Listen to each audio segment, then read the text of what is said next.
Okay, sir, you can share your screen. Why we go live? All right, so just give me a moment. Just give me a moment. I'll do that now. Come in.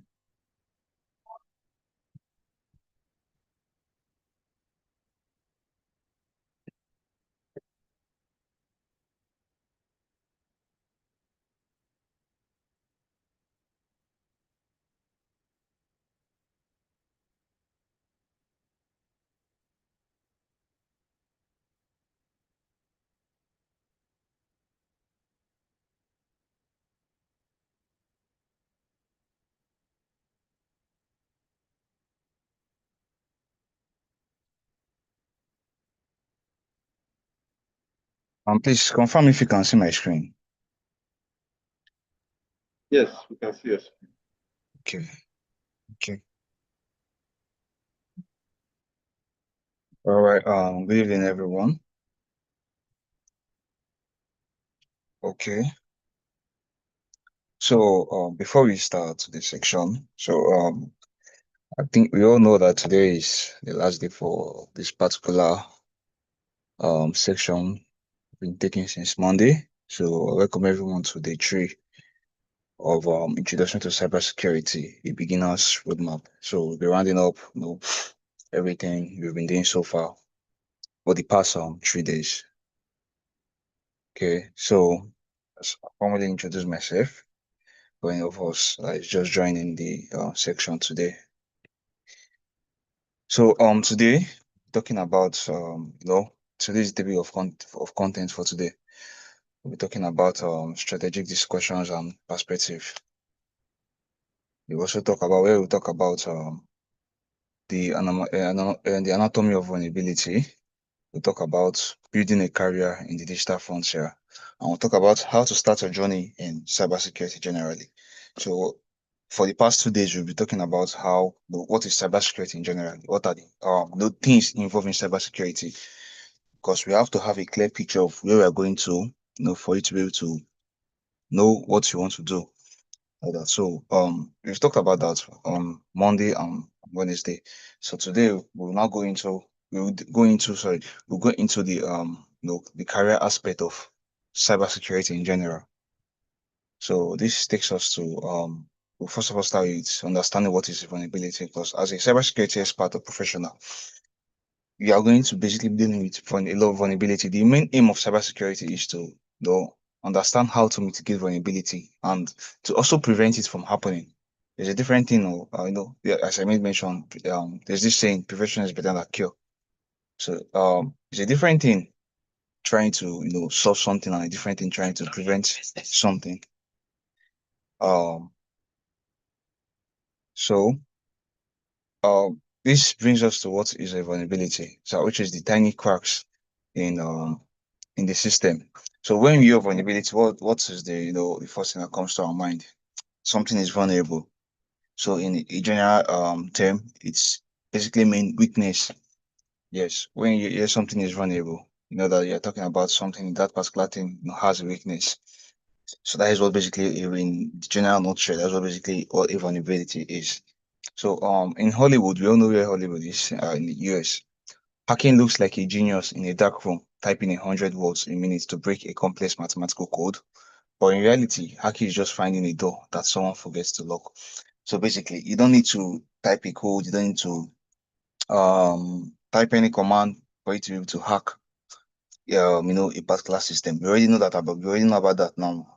Because we talked about that on Wednesday. That talk about the philosophy of the psychology of hacking the human mind. We talked about how you can manipulate the human mind. So talk about social engineering and all that. So at some point, you don't really need to type a code or use a tool, to break to exploit a vulnerability. So it's beyond that. What a vulnerability is beyond that. So what is the reality of a flaw? What is the reality of a flaw? A vulnerability is not a magical cyber weapon. It is simply a human mistake. It's a weakness in how a piece of technology was built, configured, or used. So the thing here is that how, from my experience so far, I can tell you for free that the more a system is complex, the more it has a lot of vulnerabilities. A system that is like simple, we have lesser vulnerability compared to a system that is, complex. When I say complex, probably it's doing more functions compared to probably what another system is doing. The software is doing more function. So you can't compare a bank app to your like a social media platform. You can't compare like a bank app to like Instagram or to some other kind of social media platform. Why? Because the bank app is doing more complex functions compared to the social media accounts. So the bank app has to have, it will have more vulnerabilities and serious vulnerabilities, critical vulnerabilities compared to the social media platform or a software that is doing something entirely that doesn't do with finance and all that. So, but the more complex it is, the more it's going to, you know, there'll be low vulnerability. So the more simple it is, the more lesser the vulnerabilities are there. It's not it's not that there won't be a vulnerability, but it's not going to compare to a complex system. Complex system is doing more function, and you have to ensure that security procedures are follow up. We talked about the shift left mindset, from the starting of building those such applications and software till the final stage, which is the deployment. So what are the common culprits?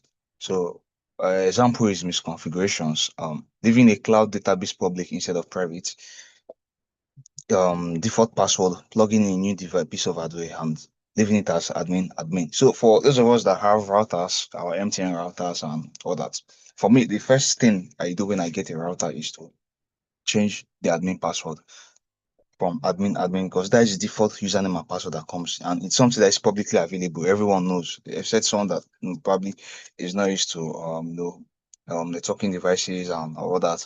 But generally, it's a public information on the internet that most of all these hardware is, your router, your switches, your even your firewall, configurations and all that. Even some tools as well, not just only hardware.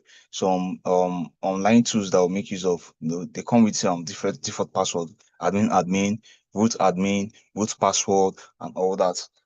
So because this is a public general a public available information, and everyone knows that as an attacker or a hacker, the first thing I'll do when I see that I have access to the portal of a router or the portal of a particular, probably like a WordPress account, the first thing I'll try is admin because then that is the default person.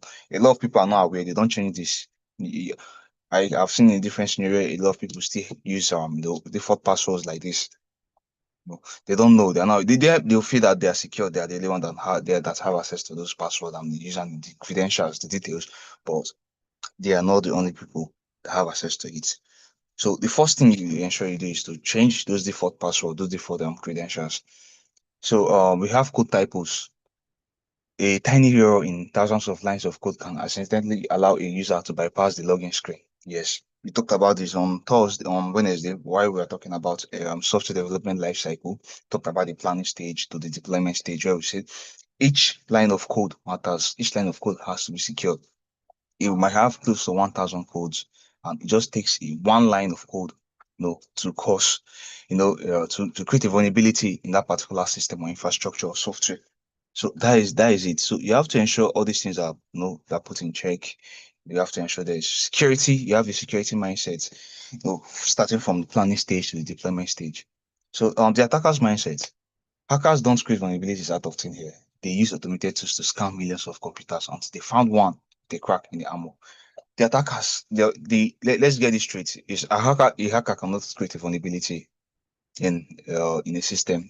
That vulnerability has already been created by the creators of those softwares or the people running that particular software or network or application or infrastructure. Yes, sometimes they might not know, they are not aware of because no, we are all humans at some point. Sometimes we make mistakes and all that. Sometimes we don't have that knowledge. As I said, a lot of developers, a lot of engineers out there, they think more of functionality than security. Everything has to be balanced. Everything has to, they have to be a meeting point, functionality and security. So that is what I preach. Functionality with where functionality meets with security. So they don't have this in mind at some point, and in the process of building it, okay, everything is working fine. And in terms of now in the fintech space and the bank space, the completion of fastest transaction is what is ongoing currently now. Okay, how fast can your transaction go? Like we know OP is very fast and all that. How fast can a transaction go? How fast can you do multiple transactions if you have close to 100 million people users using the application, the bank or the app? Yeah, so at some point they won't most of them won't think about security. They're thinking more functionality because some of the security mechanisms they might put in place might delay, you know, the speed of that transaction. And what might be their selling point might be that speed. Yes. What might be their selling point might be that speed, and because of that particular security mechanism can probably delay them or make them lose customers. They don't want to implement it. They don't want to look for a way around it because they want to launch fast and all that. So these are the things that can cause vulnerabilities. Yes, so the thing is that if there's no vulnerability, there's no exploit. The only what an hacker can do was to exploit a vulnerability that is already in existence and create a backdoor or do what we call lateral movement. That's what an attacker can do. That's what a hacker can do. A hacker can't create a vulnerability. He has to be inside the house first. For it to be, to open a window inside the house that is locked from inside, you have to enter inside the house and open the window. So that is what we call a backdoor. So attacker can create a backdoor that even if they found that particular vulnerability and they close it, the attacker already have a backdoor whereby they can come through. But they have to be vulnerability first. There have to be a door that is open. There have to be a window that is open. They have to be a gate that is open for the attacker to come inside. So I hope you can see him. I hope everyone is following. I hope you can still see my screen.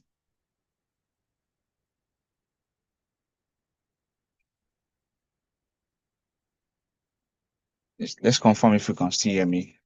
Yes, we can hear you. We can see your All screen. right. All right, thank you. So as I said, there has to be a vulnerability. There has to be a loophole. Another word we can use for vulnerability is called a loophole. There have to be a weakness, a weak link that they can exploit, to be able to have access to that system or infrastructure. So this brings us to the 0-day myth, where we talk about updates versus weapons.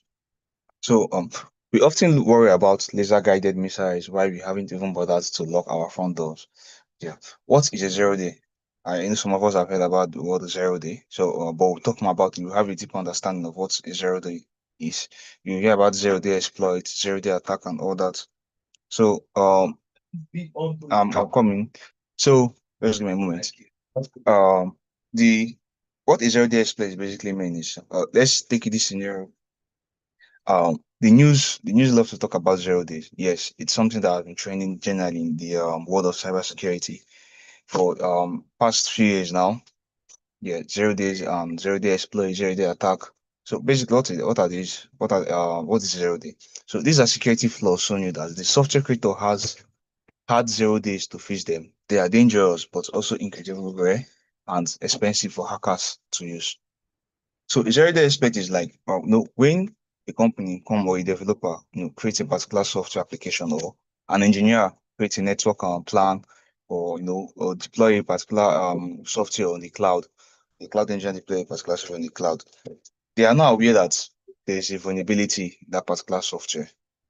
Yes. So it might take time for such vulnerabilities to be exploited. Yes, it might take time, like it might take years. They are not aware. There might be some other security mechanisms in check there and all that, but one day there's going to be an exploit, an attack on that particular infrastructure. So, what is the unpatched reality? So, over 90% of successful cyber attacks do not use advanced 0 day. They exploit known vulnerabilities had that have had fixes available for months or sometimes even years. So a 0 day attack or exploit is like, okay, because when you come to cybersecurity, in penetration testing is to be specific, we have the what we call the exploit DB. Exploit DB consists of all exploits of vulnerabilities that are already existing. So at some point, most of these vulnerabilities, are being developed by security researchers and offensive security analysts or exploit developers, people that create malware and exploit to exploit particular vulnerability.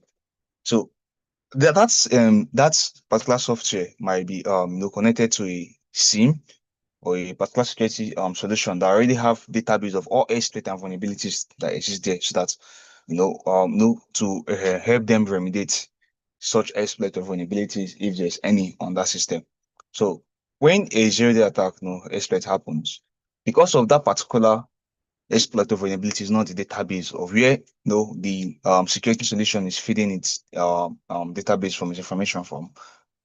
That is what zero-day exploit is talking about. No, that particular vulnerability can be exploited because there is no code, there's no security mechanisms that can probably move as a countermeasure or a protection to protect it. So it can be exploited because they are not non-vulnerabilities. They don't have any fix. They don't have any anything concerning about such vulnerability. So a hacker that is very good, or your offensive security analyst that is very good, can know that okay, this can be a vulnerability, even though if no the security team don't know aware of that particular vulnerability. It's probably new or it has not been heard of before. So you have to always this is what's why to now zero day exploits and zero day attack. It's something that is still ongoing in the world of cybersecurity, because they have to be made they are building mechanisms, they are building AI solutions that can help detect such vulnerabilities and to prevent exploit of such vulnerabilities. So what is the difference? The most powerful cybersecurity in the world isn't an expensive firewall, it is the update now button. So patching your software regularly stops the vast majority of threat actors dead in their attack track. So another method that can stop your counter measure that can prevent zero day exploits or zero day attack is always updating your software. So on this updating thing, from my experience so far, and patching thing can be in two ways. At some point it can secure, at some point it can destroy. There are some, I don't know, most of us we've experienced something like this whereby you send an update to, probably you updated your phone or a particular software, and sometimes it can cause a glitch that system might start malfunctioning. There are some functions that won't be really functioning very well and all that. So you have to do a rollback. We have what we call rollback in cybersecurity. When we come to BCMS and ISMS, whereby if a particular update you roll is going to disrupt the service of that particular software or network, yeah, you can go back to the previous version of where it was stable and all that. So you have to have also a rollback plan, so that to ensure that okay, that's update can't be bad. But now they have where most companies now, before they roll updates, they have like a sandbox environment where they test those updates before they updates that particular software, or they update that particular. They have like a 'cause we have a live production, and we have a small log is open, and we have live production, and we have a test environment. So they run this security, they run these updates on the test production test production on the test environment, not on the live environment, before they roll the updates. So one of the way to prevent a zero-day attack is by updating and patching those applications and softwares. So we now understand what a zero-day attack is. What is the zero-day meet? We have a bigger picture now of what a zero-day meet is. So this takes us to the um a scenario. So in 2013, the retail giant targets giant targets suffered a massive data breach where 40 million credit cards numbers were stolen. How did the hackers bypass target multi-million dollar security system? They didn't. They hacked a company that managed target air conditioning. They found a vulnerability in the Havoc vendor, stole their login credentials, and used that minor connection to get inside target's network. From the air conditioning system, they pirated all the way to the cash registers. One forgotten digital connection brought down an empire. So we also call this supply chain attack in cybersecurity, whereby when some company offering services to multi like millions of companies. Yes, I don't know which example I'm going to use, but I don't want to start making mentioning of some brand names and all that. So for this, for example, now that this Havoc vendor now, the Havoc is like a company that builds air conditioning, air ventilation systems and all that, and some other electrical compliance as well. And we talked about IoT, and we say that a lot of all these hardwares now, that I am making use of IoT, Internet of Things, are connected to the internet. And we talked that, and I gave a scenario of a movie of how a hacker was able to have access to a smart home hub just through the CCTV camera. Because once they have access to that particular appliance and it's connected to the network, from there they can do what we call lateral movement or pivoting, whereby they can, because that particular device that the or endpoint that was hacked was not the actual, that is not that is not their target. So it's just like a means, like a door for them to get into the house. Yes. So and for this HVAC vendor, they are being hacked and they have they have like customers' information, there are a lot of company services, making use of them. And but that's what we call supply chain attack. And when they have access to this particular company, before you know it, they have access to all the other companies, that they offer services to because they are connected through the internet. They are all interconnected. And before you know, there's a lot of breach, a loss of credentials, data breach and all that. So this is what we call supply chain, also we call supply chain attack in cybersecurity. So let's talk about the domino effect, the pivots. I've been making mention of pivoting, lateral movement, and all. So we have now we are going to understand what is the what are these terms talking about. So attackers really break straight into the digital vault. They look for the weakest, most ignored device on the network and use it as a stepping stone. As I said, that particular device might not be the target of what the attacker or the hacker wants to do. So it's just like a window or a door that they are going to use to break into what they are going to use to break into that particular system. So attackers really break straight into the digital vault. So they look for a loophole. They look for like a device that they can exploit that has vulnerability.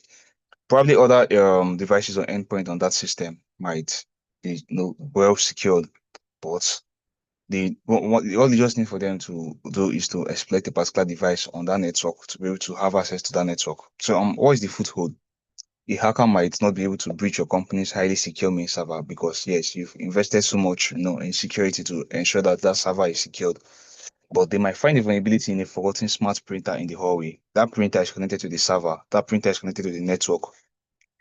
So they might find a way to, exploit that printer, look for a vulnerability, probably an open port. Yes, might be an FTP port that is open, or they're using a insecure port to communicate, for the printer to communicate with the network or the server. An attacker can exploit that and do what we call lateral movement or pivoting into the server of the network. So this brings us to what lateral movement is, the pivot. So once the hacker takes over the printer that have been exploited, probably due to outdated services or an open port or insecure ports that is being used, for communication, they are officially inside your network perimeter. They are no longer an outside threat because they're already inside. No, they're already inside the house already. So they look like internal traffic. From the printer, they can secretly map out the network and jump from device to device until they reach the main database. Yes, from there I can get your network diagram, your map your network, the devices, the endpoints that are connected to that particular network. So from there, I can then probably from the printer, I can look for someone's system I can move to. From there, you move around and create a backdoor. I'll create a backdoor on that particular server network so that I can always have access to it anytime I want. Even if the server is being shut down or that particular system is being shut down, when it comes on, I still have access to it. That's what we call privilege escalation and persistence. So this is just what the lateral movement is. You're moving from one particular compromised device. You have to compromise that device. The device is not the target. You have to compromise it to move to the next device that's connected to that particular network. So what is the takeaway? Your network is only as strong as its weakest, most forgotten link. So you have to ensure every that is connected to that particular network, every endpoint connected to that particular network are also secured. You don't just focus on securing the server or the network itself alone. You have to also secure each device or each endpoint connected to that particular server or network to prevent lateral movement or pivoting. So this brings us to we've talked about what vulnerability is. You understand what vulnerability is now. So we are now going to talk about cybersecurity as a career. So we are going to talk about this slide is talking about the talent gap, the 4.8 million opportunity. So please, before I continue, I hope everyone can still hear me and I hope I'm audible enough.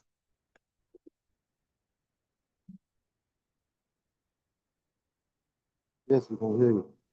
All right, thank you.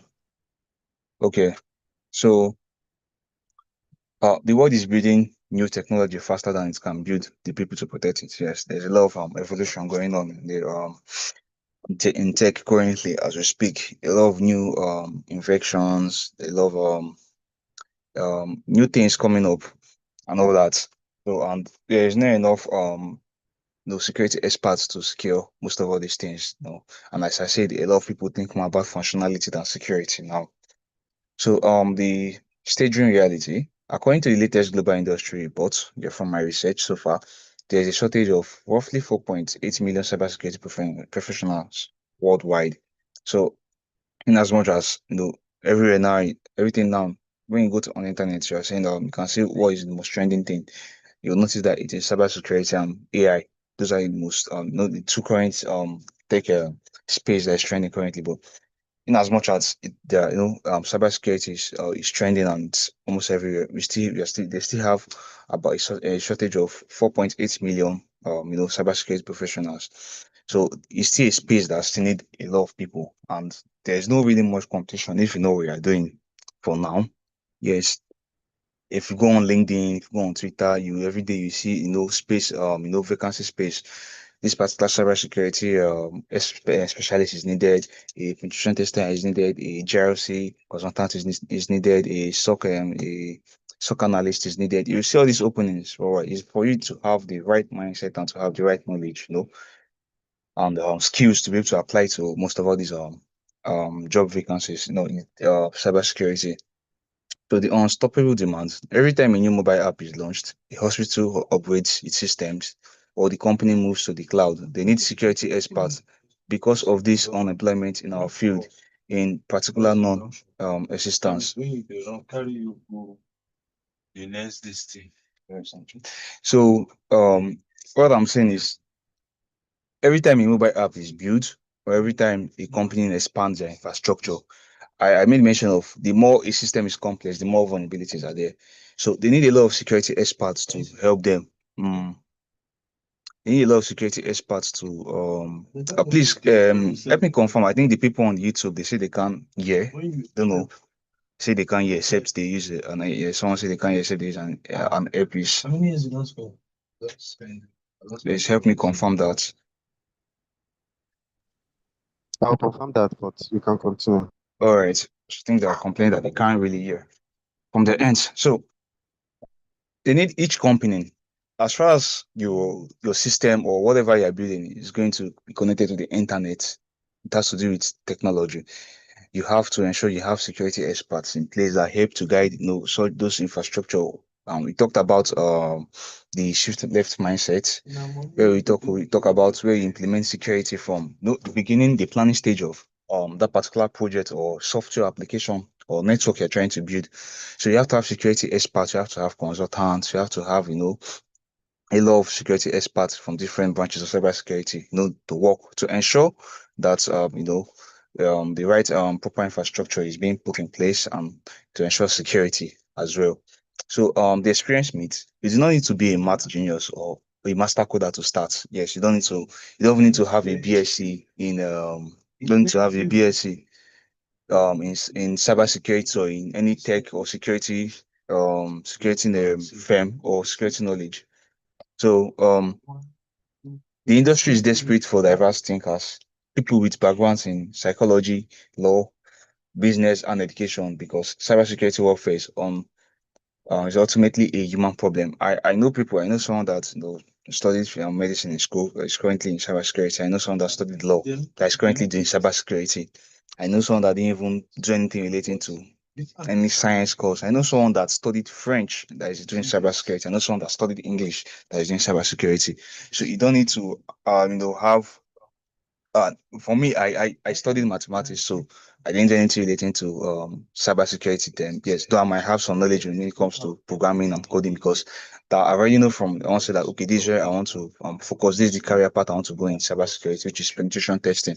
So, but you don't need all these things. I know some people, a lot of people that didn't study any of anything relating to tech or science, and they are doing. I can tell you for free, they're doing very fine in cybersecurity. They're catching up because cybersecurity itself is a very broad space. You have to.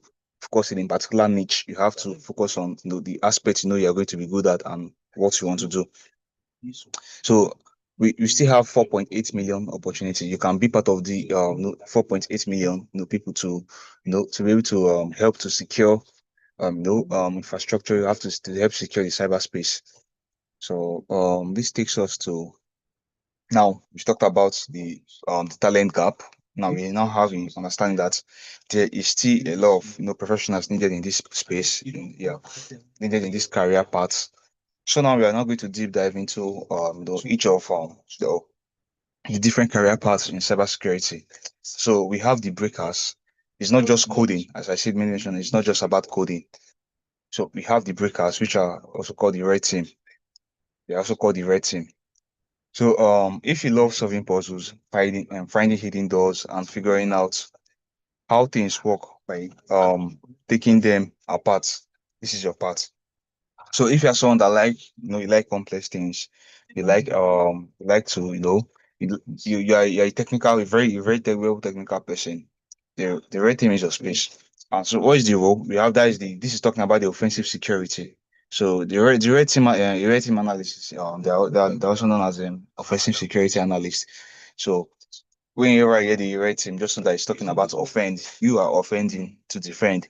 So, so these are the penetration testers and ethical hackers. This is the side of the industry I work in every day personally for me.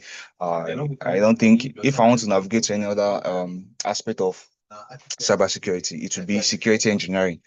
Yes, because of my my understanding of how programs work, I do code, so I can combine penetration testing and my coding expertise to go into security engineering, whereby I build solutions because I already have the mindset of a developer and the hacker, so I can build solutions to help improve the space of cybersecurity. But generally, as a red team person, you can be working the offensive security aspect of cybersecurity, which we also know them as the penetration test and ethical hacker. We'll talk a bit more about this during the course of this particular training today. So, what is the mindset? We are legally paid to think like criminals. Yes, we have to think like a criminal for you to be able to to protect those systems and infrastructure. And our job is to perform vulnerability assessments and actively try to break into networks, bypass firewalls, and exploit software before the bad guys do. So before the bad guys are able to have access to those vulnerabilities, to find out these vulnerabilities and exploit them, you have to do that for that particular client or that company, and create reporting. You create a report, to be able to have the detail of each of these vulnerabilities, how it was exploited, and also not just how it was exploited, how it can be remediated, how they can remediate those vulnerabilities and prevent it from being exploited. So that is your job as a penetration tester or a offensive security analyst.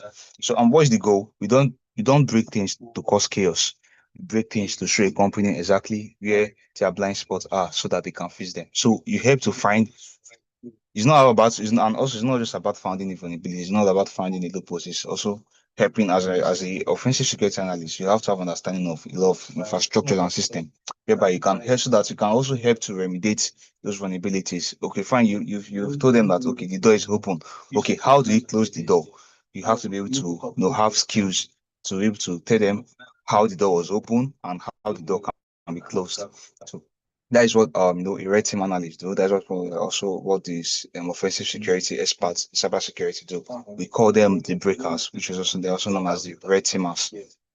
So now we have talked about the offensive security. We are going to talk about defensive security, which we know them as the defenders, the blue team. So if the red team are the attackers, the blue team are the digital bodyguards. So what is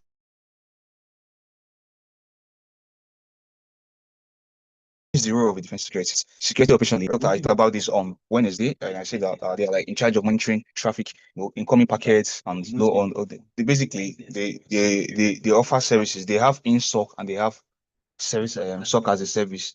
And in-SOC operation is like where a company have like they have their own SOC team in-house that help them to monitor all their infrastructure on the internet. But when you hear SOC as a service, it's like a company, cybersecurity firm that offer consulting services, and a company or a bank can meet them and say, okay, we want you to want to outsource our SOC operations, our security operation services to you. So these are the people defending. They defend, yes, whereby an attack can be coming from a particular place, and they're able to see where the attack is coming from. Their job is to ensure that they prevent that they ensure that that attack is not, is not possible. They prevent those attacks. They get alerts, what we call alerts, making use of SIM tools, which is security incident and event management tools, to monitor and to prevent. They make use of tools like IDS, intrusion detection systems, IPS, firewalls, other security mechanisms like MDN and all that. They ensure that it does not even happen. Okay, fine. You've looked for loopholes and all that. It's not enough. You also have to know how to defend yourself. If you know how to attack, you also have to learn how to defend, so that even if the attack is coming, you can ensure that you have, the fortress to be able to defend such attack from, penetrating in. So that is what the defenders in cybersecurity do, which is the blue team. So what is the mindset? Example of such before we go into the mindset of what a blue team analyst do. The some of the role are the security center analyst, the threat hunters, and the digital forensics investigators. Digital forensics investigators, okay, after such attack has happened, probably the attack was it was possible. The attack happened, or probably it didn't attack, even though the attack was not it's not something that was no was possible by the attacker or the hacker. They're able to gather the information from those SIM tools or SOC tools that they made use of. They're able to gather this information and do proper investigation, digital forensics investigation. Yeah, it's just like the way the police come, where we have the police investigators that come to a crime scenes to investigate, look for loopholes, look for anything that can lead them to the particular cause of that attack or whatever crime that was committed, and probably even look for the get a blueprint to look for the culprits or the attacker, the people behind such kind of crime. So they are just like they are also called them forensic investigators, or we call them the intelligent officers. So but in the term of in the world of cybersecurity, we call them digital forensic investigators. They do the same thing. Those CID, those investigators, those forensic investigators, they do in the police or in the law enforcement. They do the same thing. The only difference is that in cybersecurity, they are called digital forensic investigator. So let's talk, and we have some other security um we also have some other defensive security career paths when it comes to bloating. We've talked about that. We are going to talk more about that as well in the course of this training today. So, what is the mindset of a blue team analyst? So, they are the watch tower guard. If a digital alarm goes off at 3 a.m., the blue team investigates, they monitor network traffic, they identify suspicious behavior, and actively kick hackers out of the system every time.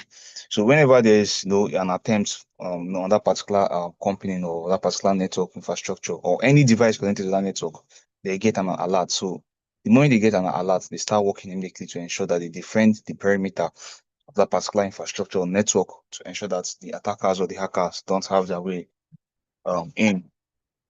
So that is what the blue team, that's what they do. So what is the goal? To ensure the organization's data stay locked down. They take the attack reports generated by the red team and they use them to build stronger, smarter work. So but I didn't put that here. We also have the purple team. Yes. So why I didn't put that there, because we have to specialize in one of them. So the purple team is the combination of the red team and the blue team. When you mix purple and red, blue and red, I think it gives you purple. So sorry, just a moment. So the purple team is the combination of the red team. Sorry about that. The purple team is the combination of the red team and the blue team.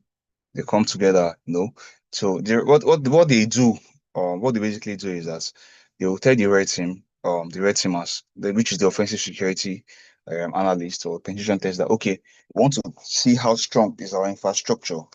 Then, or we want to also see how strong how can you look for loopholes or vulnerabilities to exploit. Then the blue teamers, they want to see how strong is the defensive mechanism is, so that in case they're trying to simulate a real life attack, so that in case there's such kind of attack happen in reality, they should be able to know how they can defend themselves. So the red teamers, which is the offensive security, they attack, while the blue team they defend. So this is like a drill, yeah, a drill. That most companies that have a red team and blue team security experts in the company. So they come together to form a different department, which is called the purple team, whereby they attack while the red team they attack while the blue team they defend, to help them to build the infrastructure, the security mechanism, the defensive security mechanism as well, and also to look for vulnerabilities and that they can exploit, and to ensure that it's being prevented before the bad guys see that. So it's like they're using one stone to kill multiple birds. So that is what generally what the blue team they do. So at some point they work hand in hand with the yeah. Every sock room, you definitely see a red team or a offensive security expert there. And if you have an experience, knowledge or skills in red teaming, you can also work as a blue teamer as well. So now we've talked about the red team, talk about the blue team. These are the technical people in cybersecurity. Yes. So let's talk about the white team, which are we also call them the planners, which this brings us to the governance and the compliance, which is also known as the white team. So you can be the highly successful these people, before I go in detail into what the white team they do, they are like, as I said, prevention is better than cure. These people are the prevent, like they help to prevent. They help to prevent. They ensure that okay, there's no even loophole. They try as much to ensure that there's no loophole in your infrastructure. Yes, that's what they do. That is their the goal of the target of what a white teamer will do. So you can be the highly successful, high paying career in cybersecurity without ever touching a command line terminal. So I say this, you don't really need to be really, you're not someone that is really technical. So when you have cybersecurity, or you think of coding, you think of mastering a tool, learn how to use your command line terminal, your CLI, your CMD. You have to understand Linux, yes, because as a red teamer and the blue teamer, you have to know how to use Linux very well. Yes, so you have to develop skills in making use of Linux. But as a white teamer, you don't need you will never open even your Kali Linux for once. You will never open a terminal for once. You don't need anything relating to coding or writing a green text on a black screen. You're not going to do any of that. So what's the role of a governance risk and compliance, which is call them GRC analyst. So there are security auditors, policy writers, and risk manager. And what's the mindset of a GRC analyst? These are the rule makers and the diplomats. They make sure the company isn't just technically secure, but is actually following strict international privacy law. That even within the staffs, there's policies, to ensure that they don't create a loophole of vulnerability in their system. They ensure that they are up to date. Their security infrastructures are well secured. They are up to date, to prevent any further loophole or like a zero-day exploit, zero-day attack. So they create those policies. They help to create those policies.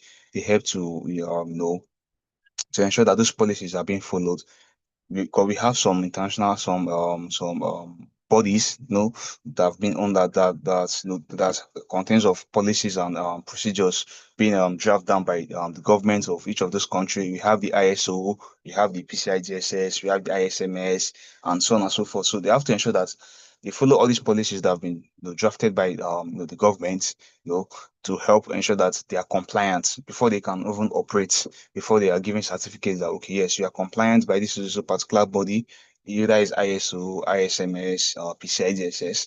Ensure that you're compliant before you operate, before you can operate. Yes, because there's a fine if you're not compliant and you're operating, you're offering services and there's any the issue there is that if there was any breach and they found out that okay, your company was not compliant to this particular standard, they are going there. I think the fine of millions of naira. Yes. So and each country, each government have their own of each country have their own policies all that. And we have the ISO, which is International Standard Organization.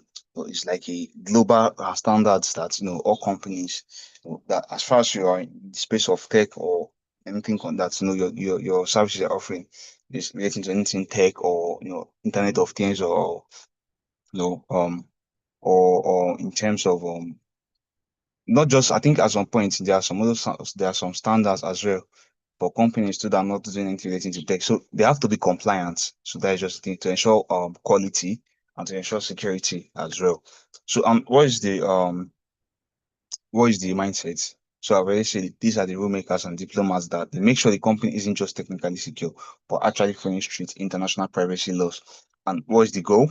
They translate technical risk into plain business language so that the CEOs and boards of directors understand exactly what is at stake. They design the blueprint that the rest of the security team follow. Yeah, so that like the how do I put it? They're like the Tinubu, yes, in that that's just what their job is. So they develop those policies that each of the offensive security they'll have to follow, the blue team they'll have to follow those security and policies. They're like the people commandeering the ship, yes. While the other people, the red teamers or the blue teamers, they're following instruction based on because for you to be able to do penetration testing is because of government and governance and compliance. It's a compulsory it's a compulsory phase that you have to undergo. That's okay, you have to do penetration testing, you have to have an in-house SOC or outsource your SOC services. So if these things are not in those policies that I just made mention of, a lot of companies will do it because they're paying money to do all these things. They won't see any need of it. So so the GRC is like the people giving money and food to the penetration testers and security operations center analysts because it's been made compulsory. It's been made as a requirement for most of these companies to do for them to be compliant and certified before they can fully operate. So that is why they do this. So they are like the people drafting the law, telling you that okay, this must be done. If not, you guys are not going to have this certificate, and without that certificate, you can't operate. So let's give a scenario. Imagine securing a massive bank. The planners are the architects who decide how thick the vault walls needs to be and ensure it meets legal standard. The defenders are the guards sitting in the security room, watching the camera and ready to lock the doors at the first sign of trouble. And the breakers, we are the ones the bank hires to put on ski masks, sneak past the camera, and try to pick the lock on the vault just to prove we can. It takes all three mindsets to make the digital world safe. So the blue team, the red team, and the white team, they have to work together. Each company have to, a cybersecurity firm have to have three of these of team in place: the red team, the blue team, and the white team. If it's a company that has their in-house security cybersecurity firm, we have to have a blue team, a red team, and a white team. So three of them have to work hands in hand. Yes, for or no for a complete security infrastructure. So build the foundation. You can't secure what you don't understand. So I used to make mention of this. What you don't understand, you can't secure. So many beginners try to jump straight into hacking. As I said, a lot of people once they hear cybersecurity, they think of hacking. They think of hacking. They don't know that it's more than that. We've now from today class, we see that it's beyond just hacking. We see that we have the governance and risk compliance analyst, the GRC analyst. We have the blue team, which is the SOC analyst, digital forensics, investigators, and the threat model intelligence analyst as well. So you cannot defend the digital fortress if you don't understand how it was built. You can't defend the network if you don't understand what a network is. You don't understand ports and protocols that run in the network. If you don't understand what an IP address is, what a MAC address is, you can't defend the network infrastructure if you don't understand these things. As someone that wants to go into red team or blue team, so you start with IT basis for generally even here if you're in cybersecurity, either you're a red teamer, a blue teamer, or a white teamer, you have to have understanding basically of IT basics. You have to understand how the computer works. It's like an added knowledge to you, and it's easy for you to be able to break down. It's really easier for you to break down. When you're talking with clients or you're trying to, offer services as a cybersecurity analyst, because you understand how most of all these infrastructures, how they work. So before learning security, you must learn systems. So get comfortable with operating systems, Windows, especially Linux, which is the language of cybersecurity, alongside Windows and macOS. If you are someone that wants to go into the red team or blue team, you have to understand Linux very well because even for someone that wants to go into cloud engineering, cloud security, because the cloud basically was built on Linux. Your Android phone itself is on Linux. Yes, a lot of infrastructure, the cloud itself, it's built on Linux. It's running on Linux. So because Linux is very open as an open source tool and it's very fast and reliable, and it's hard for it to be hacked or be attacked. Yes, so it's in terms of security is higher than Windows and Mac. Yes, so you have to understand various operating systems, which is the Linux, and within the Linux, we still have some other distribution packages in Linux. We have the Kali Linux, we have the Ubuntu, we have the Parrot OS, we have the Arch Linux, we have the each other one. A lot of it. There are so many Linux distribution. So, but you just have to understand generally like how Linux operating system works and how Windows and Mac OS operating system work as well. So you have to also master networking because that is like the interconnection of different devices. So because for a network to happen, one or two computers have to be connected together, for it to create a network. So this is the most critical skill. You need to understand how computers talk to each other across the globe. You have to learn about IP addresses. You have to learn about DNS, which is domain name service server. You have to learn about how understand how routers work. You have to understand ports. Hello. Yes, I can hear you. Okay, I have a question based on some of the things you said, especially open source. Yes. Um, how safe is it to use open source software? Okay. And also, what are the disadvantages of using cracked software? Of These using are cracked software. For okay instance, paid software. no, no, no, not paid. Like a software is maybe $50, but you go into a website that you can get the crack. Okay, cracked softwares. Okay, cracked. Yes, so Okay, but like MS Word and because all those things. instead of paying, you just crack Okay. it and use it. So first, um the open source softwares, because Yes. the reason I'm asking is there was a time United States had issues with Telegram. So Yeah. according to some internal They stuff, they arrested the said, owner of Telegram. Yes. yeah. Remember. Before then, they said they had tried to, break into the system to, get some kind of information since the roof wasn't complying with FBI and some Yes. international bodies. But they were unable to do that because Telegram don't Refuse. have Yes. any open source package or plugin attached to Yes. it. Everything was built from scratch. Scratch. Yes. Um, so you now say that Kali Linux is an open source software. So I'm looking at if open source softwares have some kind of vulnerability, how safe is it to be using an open source software? Okay. First of all, I'll explain what it means. What an open source software is. The word open source. So generally, when you hear open source, so the main purpose of open source is because okay, a lot of all these tools and softwares, if you want to use them, you have to pay heavily for them for commercial softwares, and they can be expensive, and not everyone can afford it. So open source software is like a software tool for the people by the people, like democracy or something like that. A tool for the people by the people. So because generally it's free because other developers can contribute to the source code of that particular software. It doesn't mean to be it's not owned by one person. I can okay, probably as a developer, I can say, okay, this feature, this functionality will be nice, it's good.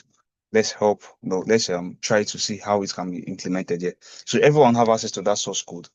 The person that created it can probably yes generally have like a repo on GitHub where everybody can have access to it. So you probably if you're a developer, someone that make you want to make use of that too. You can as well add your own functions, your own functionality or features to that particular open source code, open source software too. So you can add your own feature, you can add your functionality, and also it's very secure because a lot of developers come together. This person might have this idea of this particular thing. This person might have this idea of this particular thing. you can you can come with a security mechanism to ensure that that particular software is open. And when you most of these open source softwares, a lot of them are in terms of depend on the kind of services they offer, are not services that most of like these commercial softwares they do. Yes, especially when it comes to Linux is like an is an open source distribution. Linux generally is an open source distribution because you don't need to pay to make use of some of the tools there. They are free and all that. The only thing is that the source code is available to everyone. And when I mean available to everyone, is that you can download those softwares from the GitHub repo. You can tweak it to what you want it to do, to how you want it to be. And they have like now there's a career now, there's a thing going on now in open source, the open source world environment, whereby people are contributing to open source tools. They are making it better. They're making it more secured. It's not like someone can just come and then just push an update to the global, where the source code itself.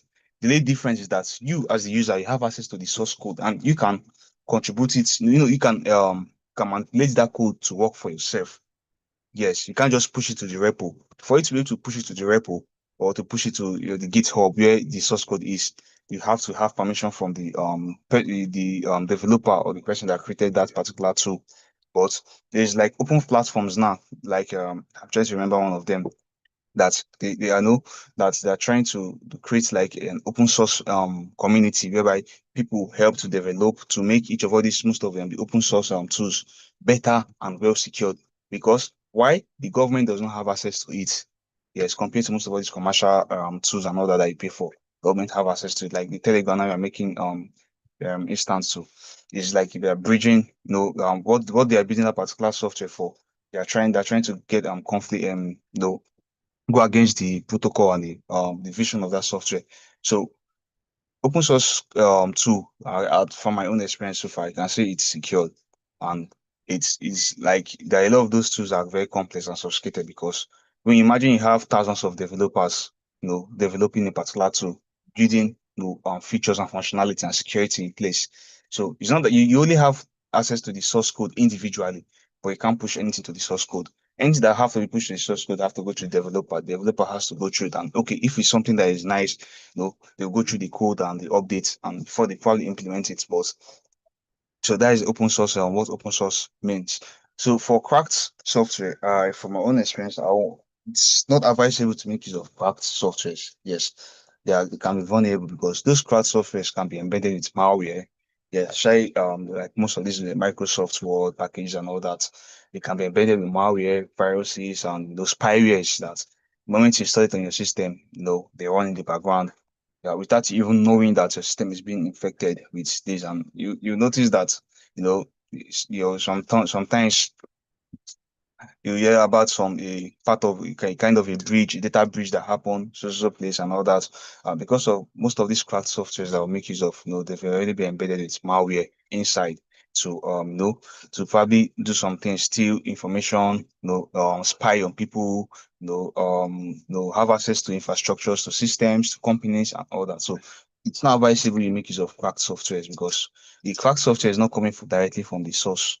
Yes, I won't say that most of all these other softwares that are coming directly from the source, I didn't say that they can't be malware or spyware implanted in them. I think there was an issue with WhatsApp one time that they were saying that WhatsApp are spying on their users and all those things. And at some point, I believe because in as much as they say that okay, your privacies are concerned and this, those people have, if they want to see everything on your chat, if they want to see everything you send, if they have access to it. Yes, they can do that because you don't know what is happening in the back end. You don't have access to the code, to the source code. But for open source tools, you have access to the source code.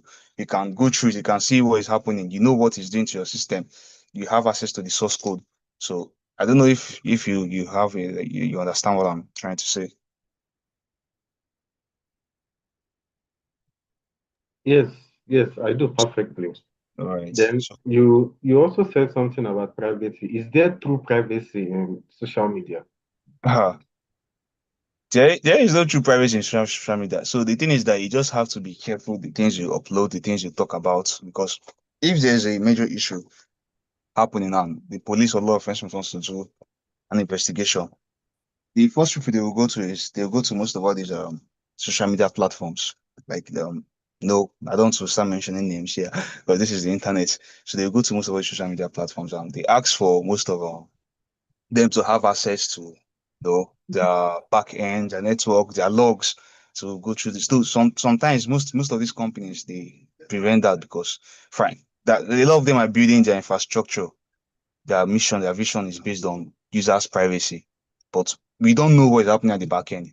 They might be collaborating or no, with the law enforcement and all that. So there is no, to me, there's no privacy on the internet. Once you're on the internet, So, you don't have privacy anymore. You just have to be careful about the things you post, the things you type, the things you send, and the kind of conversations you have.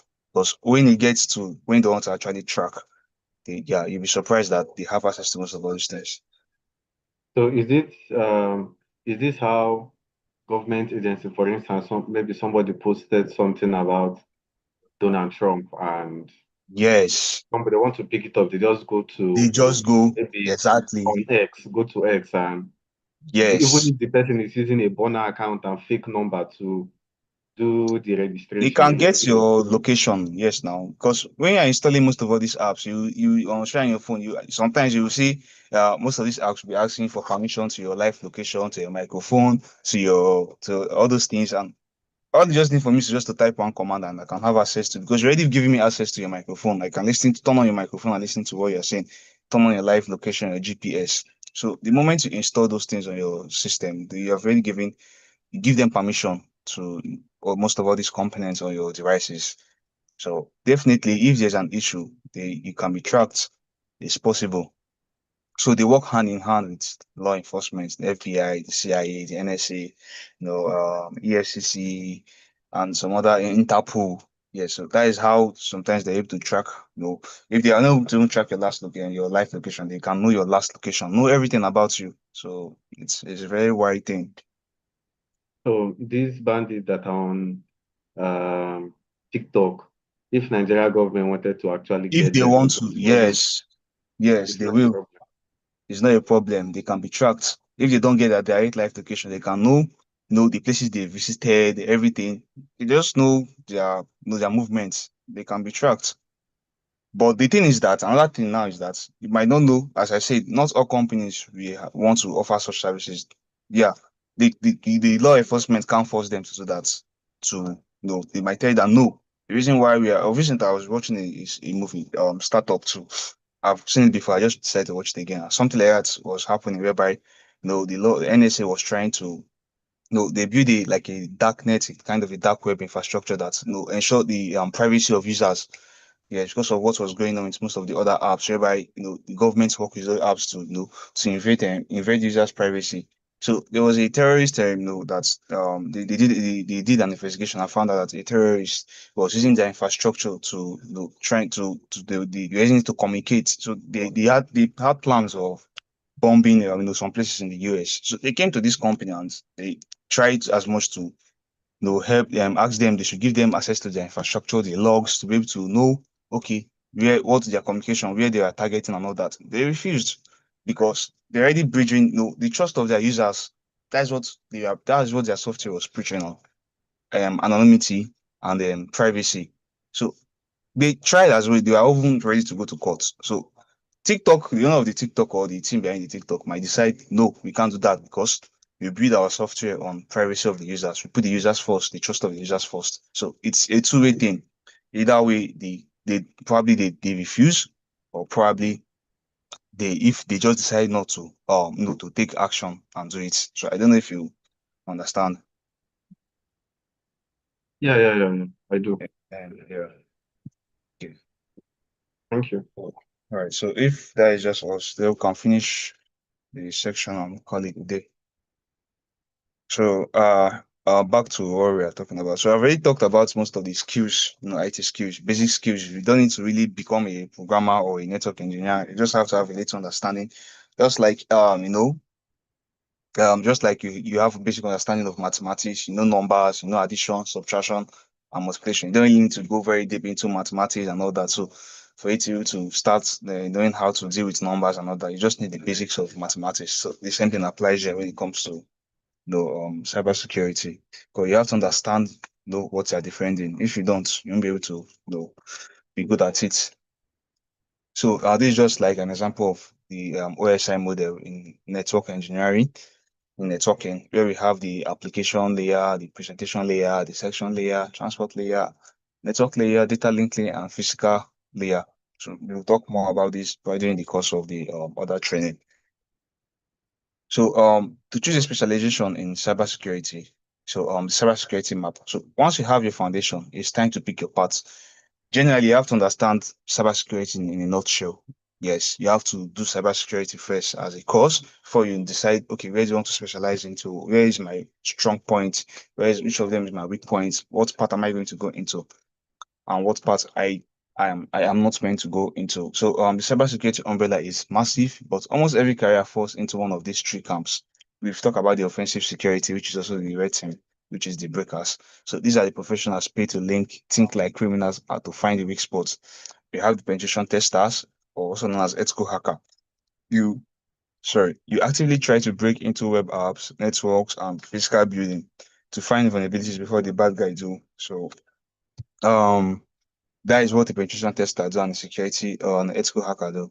Offensive security analyst, you blend continuous vulnerability assessment with active exploitation, often building custom scripts and attack chains to test specific organization defenses. So at this point, you've now gone beyond just someone making use of a tool to to test or to break into systems.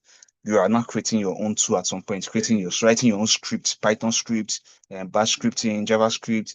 You're writing your own programs, your own code, to probably more advanced than most of the tools. You now have understanding of how this code works so that you can manipulate, you can build your own to use, for a specific function to exploit a vulnerability. So that's what an offensive security analyst does. So we have the red team operator. It simulates full state scale, stealthy cyber attacks against the company to test not just their technology, but how well their blue team reacts. So that is the purple team we talked about. So you become a red team operator, and there's a blue team operator as well. Then we have the exploit developer, which is the one of the part I really like in offensive security. So the master coders of the offensive world. Imagine a developer switching to cybersecurity, and this would be the best place for a developer to go into. So you discover brand new vulnerabilities, 0 days, and write the 0 days exploits, and write the actual code used to break them. You've looked for this vulnerability. It's the exploit is not outside there. It's not something that is well known. You can't make use of most of these tools because you don't have the exploit to that. So, but as a expert developer, you understand how codes work, you understand how programs work. You're able to develop a code to break to exploit that particular vulnerability. So that's what an expert developer do. So, we have the social engineering specialist, which specialize in hacking humans through incredible convincing phishing campaigns, phone calls, phishing, or even physical disguises to bypass security. We talked about social engineering very well on Wednesday. So you can have a career path in that, whereby you learn how to, that I know a lot of I think I've seen in cases whereby there are social engineering specialists that try as much to able to manipulate people. Yes, you can call most of all these Yahoo boys social engineering specialists because they know how to manipulate, they know how to play a lot of mind games and impersonate, you know, um, and they love impersonation very well. So then we have the bug bounty hunter, yeah, which is a career partner that is surfacing very well, and it pays very well from my experience. I can tell you for if you can see a bug worth $5,000, can see a bug worth $10,000, $50,000, depend on the criticality, the severity of that particular bug. So they're more like freelance hackers who get paid reward by companies like Google or Apple every time they find and privately report a new software bug. So they're called the bug bounty hunter. And these are careers under the red team, which is the offensive security.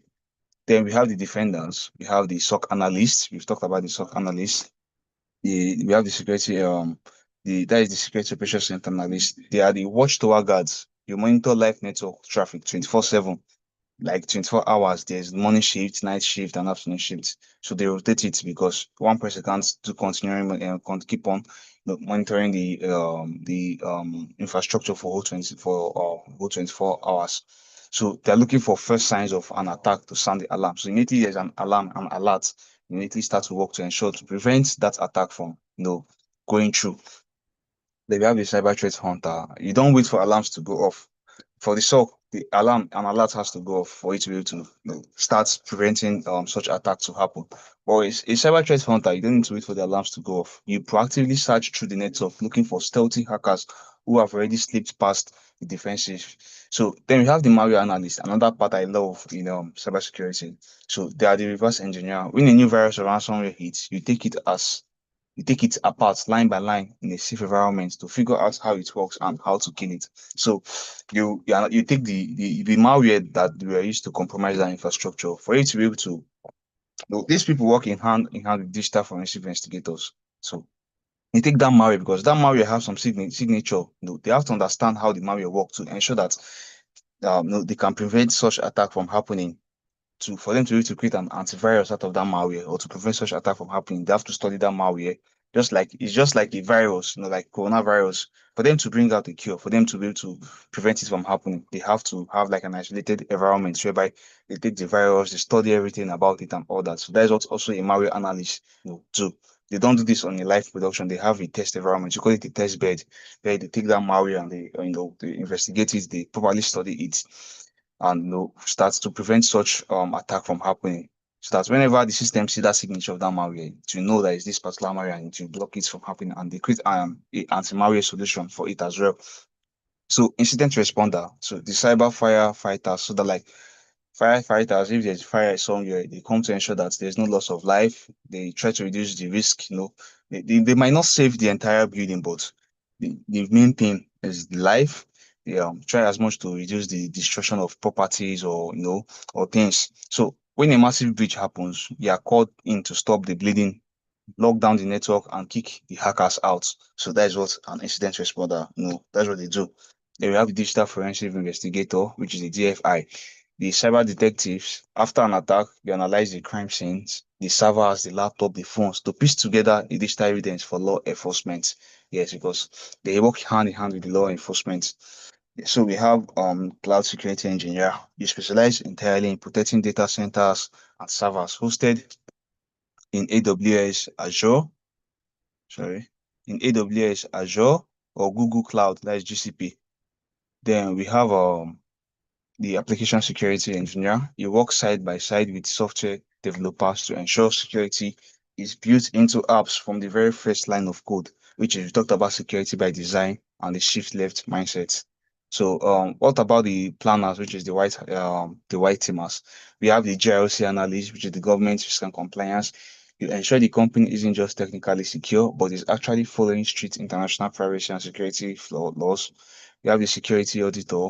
You inspect a company's security policies and defenses, giving them a formal pass or a fair grade based on industry standard.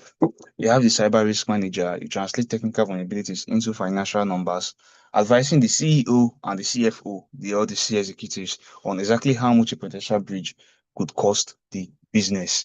We have the data privacy officer, which is the other known as the DPO. This career path currently is like a hot cake now currently in the world, GRC compliance, and they're like close to one of the highest paid people. Yes, so you are the legal guardian of user data. Because if you notice now, even on Bet Nigeria now, you see NDPC, is it NDPR or something like that. Yes, all platform now, universities now, I don't know, there's a compliance now that they have to ensure that as far as you're taking users' data, you have to be compliant by NTPC or NDPR, or you have the GDPR, which is for European countries, and some other countries have their own compliance and governance and risk bodies. For Nigeria is NDPR. So if you open moving in bed Nigeria site now, you go because they are collecting a lot of users' data. They have to be compliant. If not, they'll be flawed. So this is like a hot cake. Yes, and data privacy officer DPOs. So we have the CISO, which is one of the biggest position in cybersecurity, which is the Chief Information Security Officer, the big boss, as we call them, the executive leader who commands the entire organization security strategy, managing both the red team, the blue team, the governance team, the white team, the purple team. Like each of those teams might have their team leaders, but they all answer to the CISO. Okay, so a lot of people think cybersecurity is just sitting in a dark room, staring at a green code. But look at this list. If you love the thrill of the chase, you belong with the breakers. If you are fiercely protective, love putting out fires or hunting down threats, you belong with the defenders. And if you are a great communicator who loves strategy, law, and business. You belong with the planners. So there is a place for every type of personality in the digital frontier.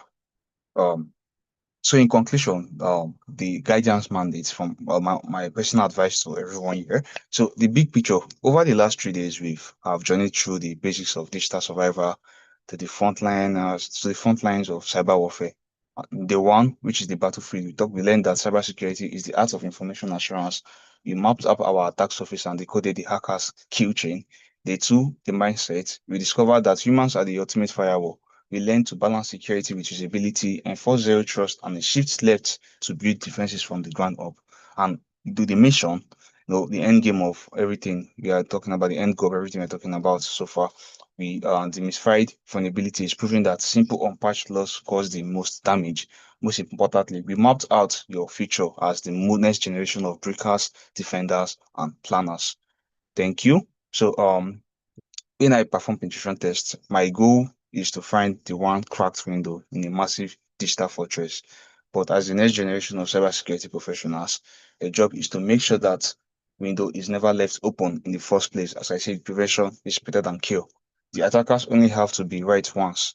We have to be right every single time. You are no longer just users of technology. You are its guidance.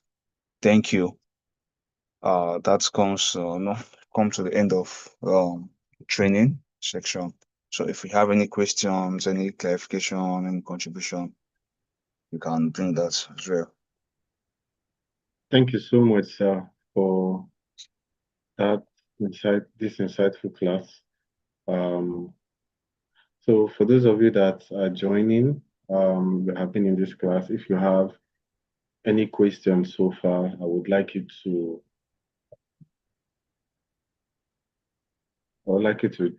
drop a question in the comment section and it's going to be taken. So, sir, while we are waiting for the audience, what is one thing you see people do day to day in in a daily routine that you know that this is as a cybersecurity expert, this is a no-no. Like they are putting themselves or they are exposing themselves to attack and threats.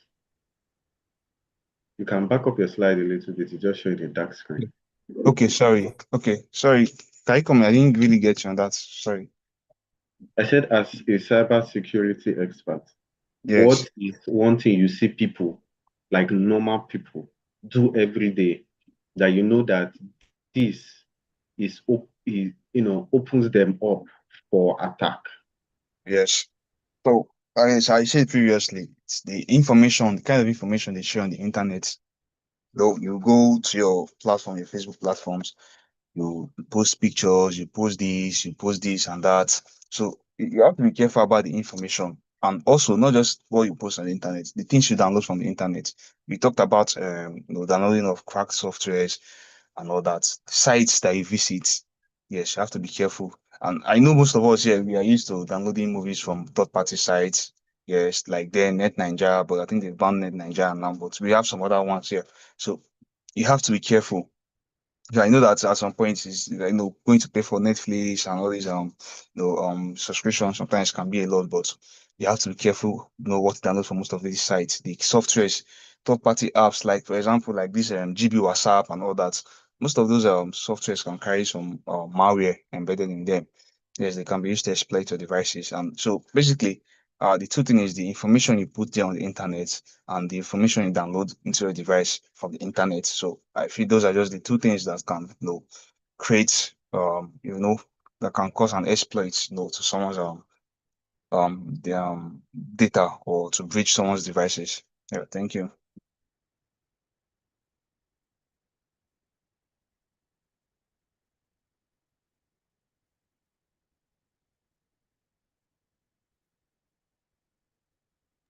Is there a way one can know if he or she has been hacked, or there's somebody somehow there's some kind of monitor or a spyware has been installed, someone is eavesdropping or looking at what you are doing, because sometimes some of these hackers may as normal people who don't have this deep knowledge, they might maybe one port is open and they don't know.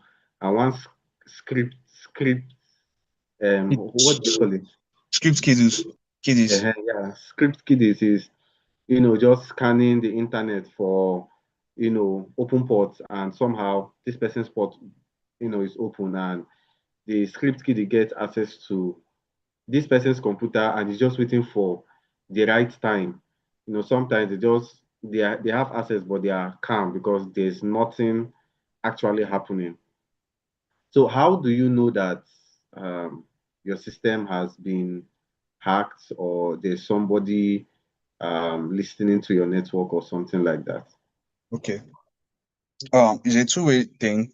Sometimes you can know, sometimes you cannot know. But for you to know, you have to understand what are the symptoms, of that particular system being compromised.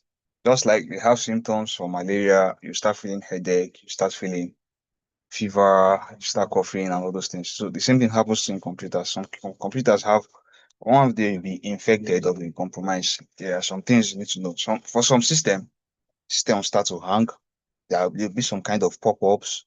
You notice probably sometimes if you look at your webcam, if you notice that the light on the webcam is flashing, know that you've been compromised.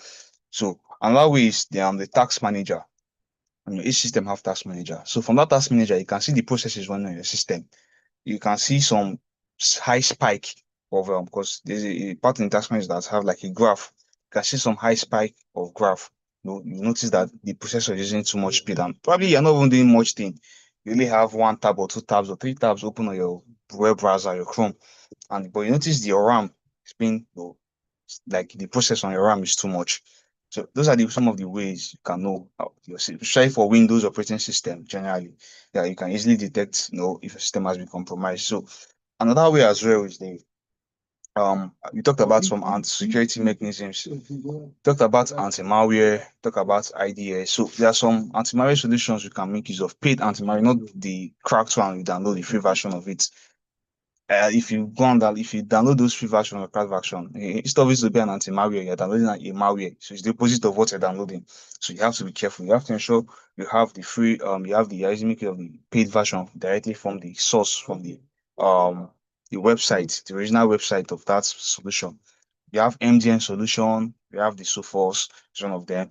So a lot of massive malware solutions there. Yeah, and it's not just about downloading those softwares and malware. As well, you have to be careful. You have to ensure that you take measures. You take no cautions. You're cautious about the things you download from the internet and all that. So, but I will advise everyone to have a anti-malware solution on their device to prevent spyware, all that. So you've already understand how you can detect some of how you can detect if your system have been compromised as well. So and for the script kiddo, as we talked about that, I think that was on Monday or Tuesday or Wednesday. So a lot of them don't really know what they are doing. As I said, they just have access to that tool. Some of them is for fun. Some of them is they don't understand what they're doing. They're just trying to probably catch fun, or they're trying to play around, or they're making use of tools that have already been built. And yeah, some of them have a little. It's not that they don't have the knowledge at all. Sometimes they understand. Sometimes it might be a tool that can scan for an open port and express that open port itself. So you have to ensure you yourself you understand this, and you put no things in check. Your system or your network, you ensure that you're not using ports. You're not using ports 80, or you're not using ports open as HTTP. You're not using those open ports. So you have to ensure that all these things are put in place. So I don't know if that answers your questions. Yes, sir. It does. Oh, it answered my question. Yeah. So far, I haven't gotten any question from the comment section. So I believe everyone understood what um, our instructor has said for today. Okay, so after the entire 4 weeks free training, for those of you that would love to go for cybersecurity, the advanced or the paid class, we are also going to let you know when the paid class is going to start. like I said, for those of you who wants to pick a career in cybersecurity. I sincerely appreciate you all for taking out time to follow this training from a Monday up till today, Friday, the last day of cybersecurity. So AutoCAD starts on Monday, the same time, 8:30 p.m. Monday, Wednesday, and Friday. Thank you all for participating in today's session, and have a good night's rest. We'll see you on Monday.